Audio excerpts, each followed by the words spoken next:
Hi everyone. So today I am going to show a quick tutorial that probably most of you are going to want to use on your illustration project. Um, and all it is showing you how to do two things. The first thing is how to add a paper texture to your image. Okay, since a lot of us are doing kind of sketchy images, a paper texture really helps to like complete the feel of it being an actual illustration, and it kind of finalizes the trick, I guess you would say. It finalizes the illusion of it being an illustration. The second thing I'm going to do is give you a quick introduction to brushes. There's a lot of different brushes that can be used in a lot of different ways, and we really don't get into them in Photoshop, but there's plenty of tutorials online. But I'll show you a quick example of how to use them. That the brushes you may or may not use in your project, but I want you to know it's there, and you might want to play with it a little bit and see how it works for your project. Okay, so we have JC's example here. I've got to give her some feedback yet, so this video is also serving as feedback for her. And she's got a really nice kind of illustration of, I believe, Robert Plant, right, going on here. And if you don't know, he's from Led Zeppelin, very famous band. Um, and so this is the original photo, and she's done a few filters here to transform it to look a little bit more like a painting. Okay, and I think so far it's going good, and I think it does look like that. If I were to guess it, I mean, she named this layer cutout. This layer she didn't name, so JC, you want to name this, and just tell me what filter you used in the layers so that I know what your process was. If I were to guess, this is probably like the oil or watercolor filter. And then she did a median layer, which kind of brightens up some of the image. Okay, so if we were to further making this look like a watercolor painting, why don't we actually put some watercolor paper texture on there, right? So let me show you how to add a paper texture. The first thing I'm going to do is I'm going to grab all these layers that are making her image. I'm going to put them into just a group, okay? We'll call this effects or something. Okay, and then I'm going to do a search for watercolor paper texture. Okay, so I already did this search. What I did was I just searched for watercolor paper texture under Google Images. You're going to want to change, you're going to want to click Search Tools and change your size to larger than about 4 megapixels so that you find something with enough resolution. Okay, and be careful. Some of these that you pull up are tricky, like this one. When I actually try to go to it, it goes to some weird site. So be careful of the sites you're using. But I'll just go ahead and grab this one here. It's plenty high resolution. You can click View Image. It will open it larger. And then I'm just going to drag this onto Photoshop, and it should convert the color space. And I've got my watercolor paper here, right? Okay, so obviously, unless you find like the perfect image, you're not going to want to keep the color in this, and that's fine. So I'm just going to resize this kind of down to fit the image. The top side of the, like this all gets kind of blurry, but I kind of like how the top side is working as far as texture goes. So I'll kind of position it. And then I'm going to make a copy of it. Okay, so this watercolor texture is an original image. Okay, so you should be keeping copies of your originals in a group. Originals, okay, and then I can just turn that off. Okay, so I've got my watercolor paper texture here. What I can do then is I'm going to go to Image Adjustments and desaturate it. Okay, and then I am going to make a copy of that. So I have this effects group with all of my effects going on. I have 2 copies of my paper texture. I'm going to move one of them underneath the group. Okay, and then I'm going to turn off the watercolor paper texture on top. Let's go ahead and name this. Now, if you're doing something other than a painting effect for your illustration, if you're doing like a sketchy illustration, if it's really sketchy, maybe you find a notebook paper image and it's actually on notebook paper. Maybe you find a sketchbook pad, maybe you find some grungy paper. There's plenty of ways to do this, and like this won't be the one exact method of doing it, okay? You have to play around with stuff a little bit. So, okay, so I'm going to turn this top layer off.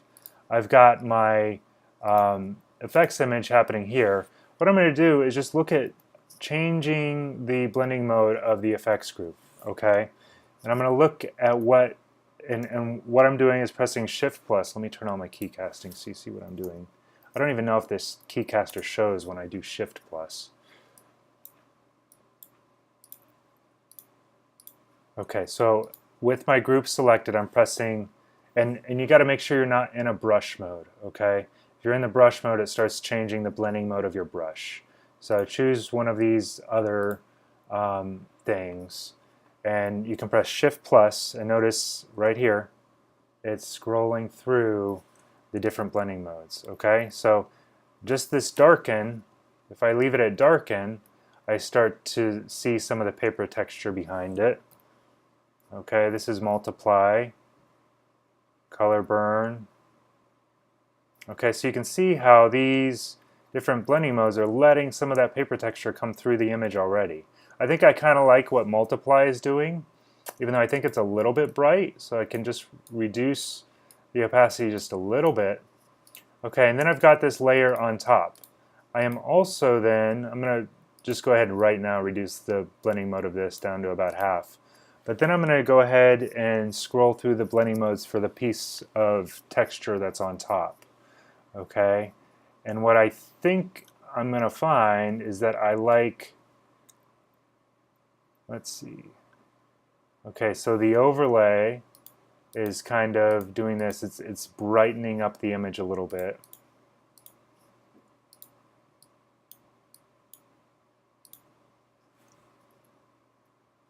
And again, the blending modes you use, depending on your paper and what your image looks like, could be very different. The key part of this is that we're looking at possibly changing the blending modes of the image so that we can see the paper underneath. And then we're looking at changing the blending modes of the piece on top, and then also working on the opacity to get a combined effect that feels realistic. Okay, it takes some playing around to get it to work. The key is experimentation and seeing what works for your image. Okay, so now I'm just scrolling through these, just looking to see, and I'm holding the Shift key even though it's only showing the plus. Holding Shift and plus. Maybe multiply will work. Let's see what multiply does. At increased opacity, it makes it darker. Okay. Not sure that's really doing much. Let's see what linear burn is doing. So linear burn is giving it some contrast, which I actually kind of like. This layer is set to multiply, which really, when they're both set at 100%, it's maybe too much contrast. So maybe now that I like this linear burn effect on this one, maybe I can change this blending mode a little bit. Something else. This one's also on linear burn now. A little too dark. Darker color, lighten, screen.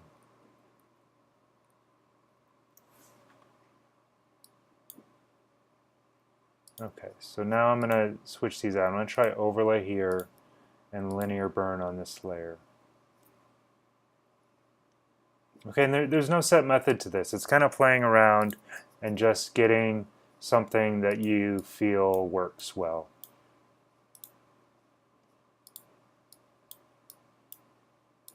Okay, I think I'm liking this a little bit better.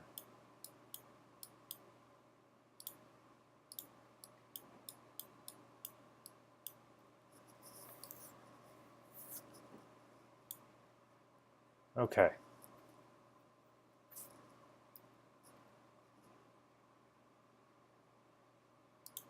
So I'm going to copy this effects group here again just so we can see the difference and change it back to normal, change it back to 100% opacity. So we go from this to this, and for me, this feels much more, might be a little bit hard to see in the video, but this feels much more like a painting than this, which feels a little bit like Photoshop effects. Okay, so I'm really liking the paper texture here.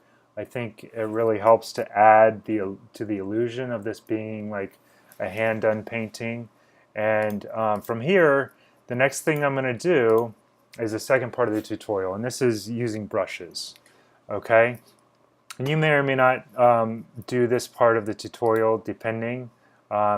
You almost definitely will be using a different brush if you're not doing a watercolor effect.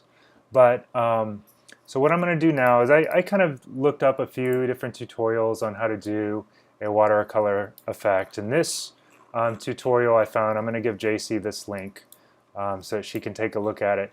And a nice thing about tutorials is that have images like this is you can go through and see what the steps are doing, and you may not even do the whole tutorial. I'm just using these last two steps, two of the later steps here, to get some of the brush effects. So this says to first paint in part of your image with the dry brush. Okay, so I took that and I said, okay, so first it's doing a dry brush, and the second brush that it uses is a watercolor brush. And I said, okay, so I can use these methods on my image, and what I'm going to do is the layer that is making up my image, basically, it's in a group right now. What I'm going to do is I'm going to add a mask to this layer. Okay, so I've got an all-white mask which is revealing all of the image. I'm going to press Command-I and invert that. So basically, I just hid all of the image because I put my mask to full black. Now what I'm going to do is I'm going to select my brush tool and go up to my brushes, and I'm going to do this little gear drop down, and I'm going to select dry media brushes.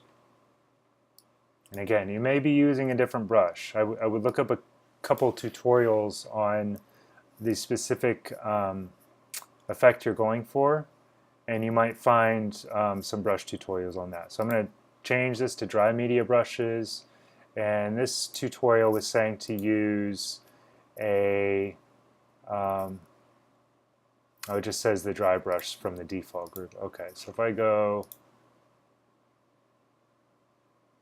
to assorted brushes, I think that's the default group, then I can find, no, that's not it.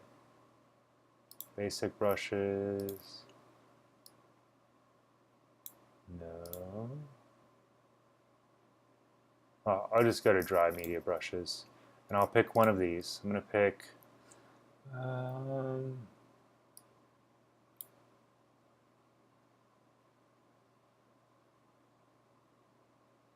let's see, dry media brushes. I'm going to do charcoal flat.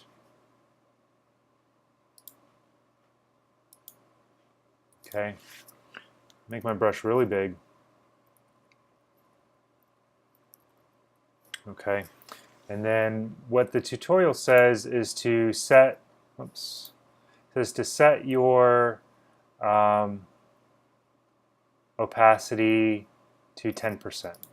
Okay, so the opacity of my brush is at 50 now. I'm going to just drop this down to about 10%. I'm going to set my brush color to white, and you'll see it's very hard to see, especially hard to see probably for you on the video, but I'm just going to start brushing in here, and you can almost see ever so slightly his face starting to come in here, and some of the other areas of the image starting to come in here. Okay, and this is just creating a very basic kind of layer. Okay, and you can see over here what this is starting to look like in my on the mask layer. Okay, so now the next step this says is to use wet media brushes, to choose a watercolor textured surface brush at opacity of 15. Okay, so I'm going to go ahead and go back up here, go to the settings and choose wet media brushes. I'm going to choose watercolor textured surface. I'm going to change the opacity of this brush to about 50. Okay, and this is where we'll really see the painting start to come in. I'm going to size up my brush here a little bit. And now what I'm going to start doing is, since I can somewhat see my image here, I'm going to start painting in just some of the important parts of the image, okay? As if I actually did have a paintbrush. So his face is obviously an important part of the image. I'm going to start painting in his face and his hair and come down, and I'm just doing like light strokes, right?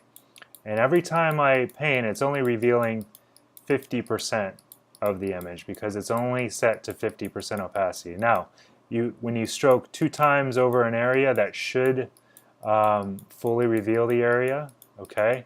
But this is very much getting a watercolor feel now. You can change the size of your brush for different areas you're working on. And just start painting in some of the details of your image. Okay.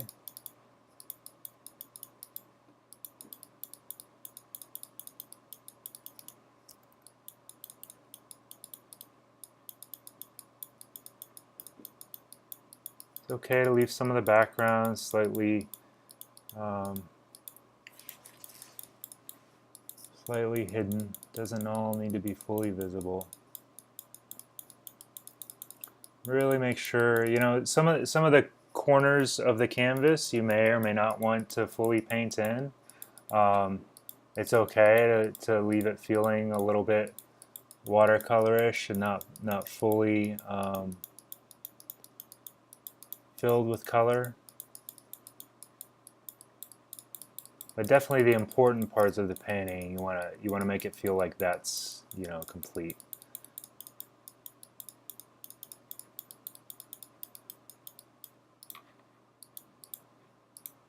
Okay, so kind of do what feels good, and so now you notice that my canvas is, if you look at the masking area here, the canvas is mostly hidden on the edges, but the detail you don't see, you can see these kind of blotchier areas that really do feel like watercolor on the paper, and that's due to the brush that you're using. Okay, so so that's kind of helping to kind of bring some of that back in. If you think you revealed too much of the image, you can press X, switch over to black, and kind of hide that with a brush, or bring it back in. You know, maybe I don't want as much out this back window to be visible, or the side window to be visible, so I can switch over and hide that. Okay, that's how to get kind of a painterly feel to an image using brushes combined with a paper texture. And so it basically takes us from, let me show where we're at here. I'm going to get rid of this layer mask, change this back to normal. Okay, so in the space of, I don't know, how long have I been recording here? Only 20 minutes and probably 5 minutes of talking. So in the space of about 5 minutes, or I mean 15 minutes, we've been able to take it from being this to very much a watercolor feeling type image. Okay, so hopefully this helps you guys. Let me know if you have any questions. Feel free to send me an email. I can always do a quick video specific for you if you think you need it for your image. But yeah, good luck.